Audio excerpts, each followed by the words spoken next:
Now you're making your calisthenic skills much, much harder than they need to be. If we're working towards things like press handstands, muscle ups, even a handstand kick up, it's much, much harder if our body stays as one segment and we move like a robot. Now this is actually how most adults move around. We don't really use our spine that much, and it makes our movements very inefficient. So today I'm going to show you how we can mobilize the spine and how we can use it for certain skills to make them much, much easier. Number one, let's just do a quick self-assessment. So stand sideways onto a camera, pause this video yourself doing it. Stand like this, soft knees, take the chin to the chest, round down through the upper back, then try and round down through the mid back, then the low back, and then go all the way down as far as you can.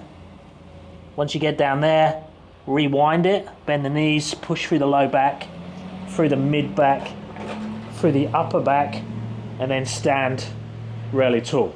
And what you're going to see is you're going to have bits of your spine that like to move. So for me, it's the upper back likes to move, but once I get to my lower back, this part here doesn't want to move. So I tend to want to go like this. Now I'm going away from my body or away from my legs as I come down.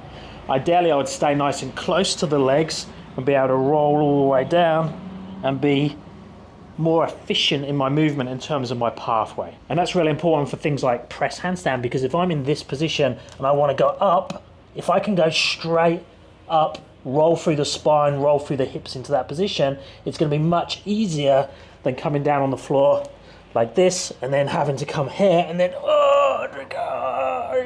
it's way harder to get up because I'm going in straight lines and my hips and my legs go much further away from my hands and my shoulders, and it becomes like a planche press, which is a cool movement, but it just takes up lots and lots of energy.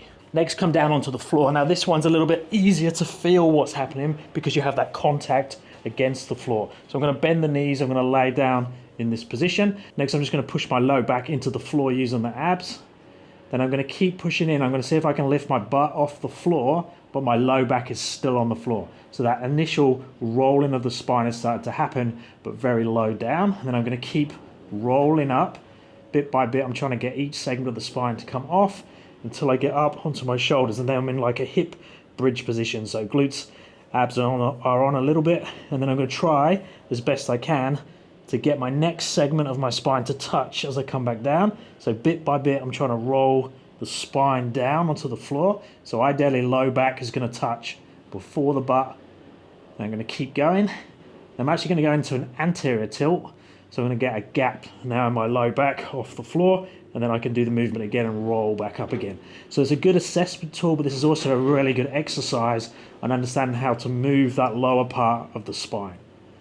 Now we can do a similar drill against the wall. Now the cool thing about the wall variation is that we have more ability to go all the way up and down the spine, and I can gradually do the movement bit by bit, and I've still got that same response mechanism where I can feel what's happening. So I can feel what's happening against the wall.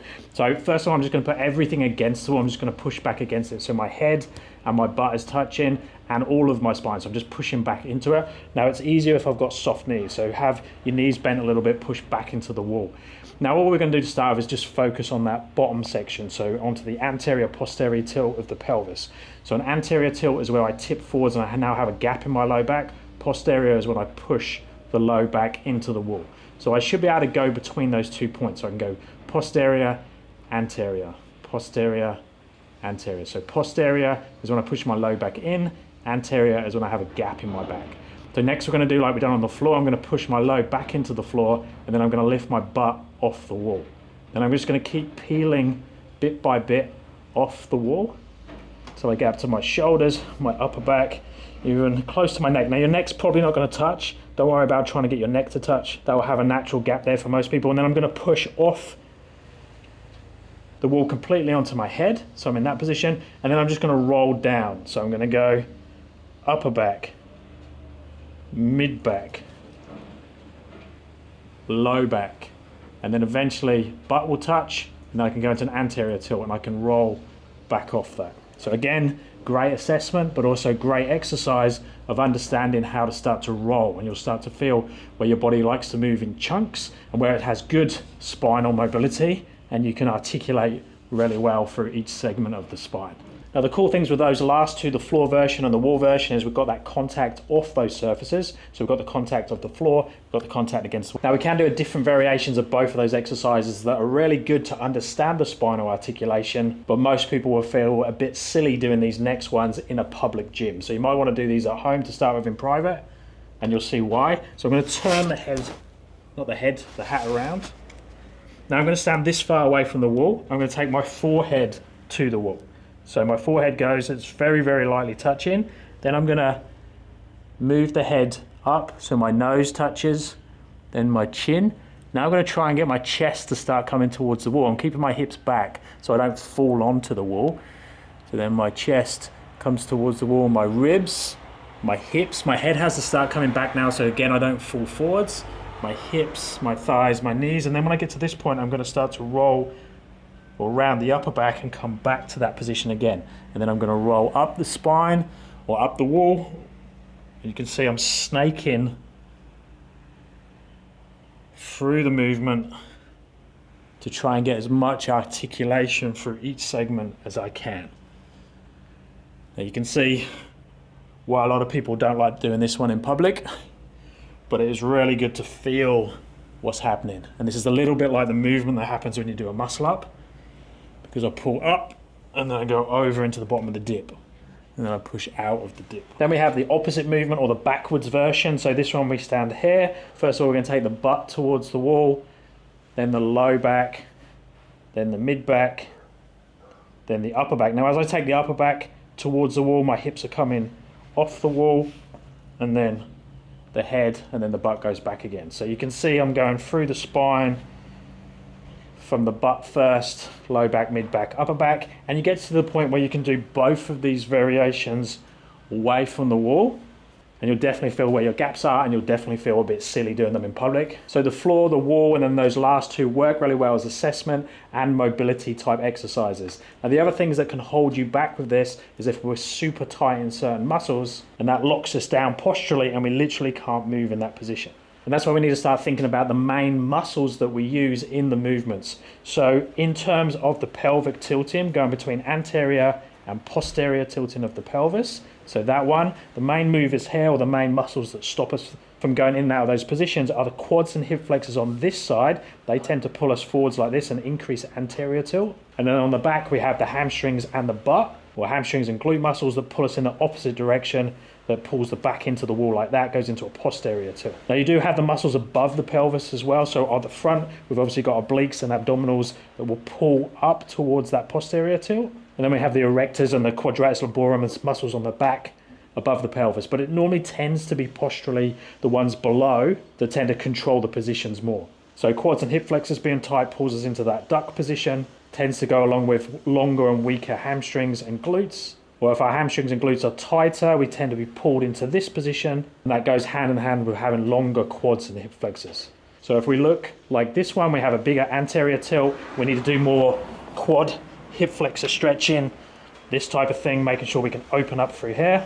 And if we have the tuck done under this version, we normally need to stretch and lengthen our hamstrings. So either with forward fold type positions or single leg hamstring stretches. When it comes to the upper body, if we look like this, we tend to have tighter pecs, tighter lats that pull us down into that position.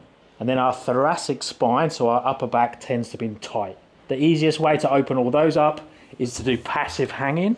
So I'll hold this position for time. Ideally work up so you can have your hands shoulder width apart. To start with, most people are going to look a bit like this, and then over time we slowly lengthen through there.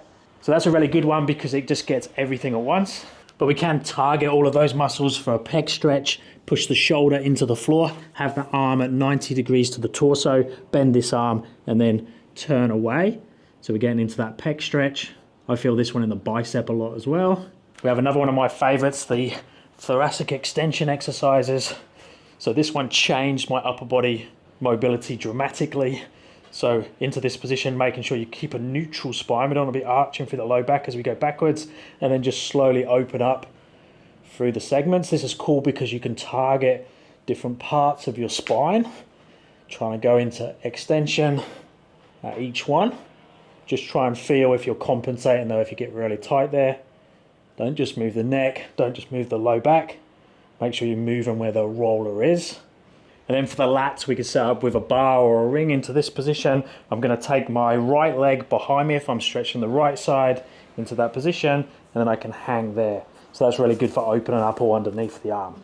So have a look at those first movements, do some self-assessment with the one on the floor, the one against the wall. Work out the areas that you need to work on first, any red flags where you're really tight. Use those as part of your warm-up before you do your normal calisthenics training or handstands or yoga or whatever it is. If you need more help with your training, check out my website for coaching options, www.paultwyman.com.au. Check out this other video that YouTube recommends, and I'll speak to you in the next one.